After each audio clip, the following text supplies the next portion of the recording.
जय किसान. मी गोविंद उत्तमराव जिल्हाध्यक्ष स्वराज्य परभणी. नक्कीच मागील महापालिकेच्या कार्यकाळामध्ये हे स्टेडियम रोड आपण म्हणता येईल किंवा शिवाजी महाराजांच्या पुतळा ते महात्मा फुले पुतळ्यासमोरचा जे रस्ता आहे ते खूप चांगल्या क्वालिटीचा करण्यात आला होता त्या कार्यकाळामध्ये. परंतु कुठेतरी BSNLची टीव्ही राहिले का काय इथं जे मधोमध खड्डा झाला आहे त्यामुळे अपघाताची एवढी शंका वाढली आहे आणि अपघात नियमित होतात, छोटे मोठे अपघात.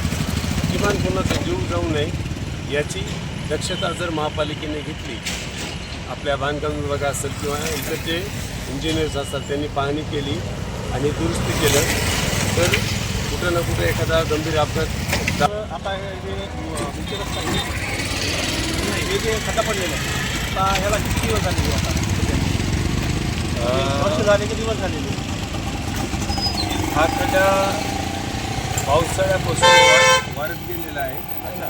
त्यामुळं हा खड्डा आता खूप मोठा झाला आहे आणि त्याची दुरुस्ती करणं खूप गरजेचं आहे. आतापर्यंत ह्या खड्ड्यामध्ये समजा जे ये जा करत जे ऑटो आहे माझ्या समोर किमान 7 ते 8 अपघात छोटे मोठे झालेले आहेत. अच्छा. आणि मेरी दुखापत आतापर्यंत नाही आहे, पण ती होण्याची वेळ आपण वाट बघायची आहे का. नक्कीच आजचं महापालिका लोकप्रतिनिधी हे यंग तरुण पिढी आहे आणि चांगलं काम करतील परभणीकरांना अपेक्षा आहे आणि त्यांनी करून दाखवतील हा विश्वास आहे. धन्यवाद.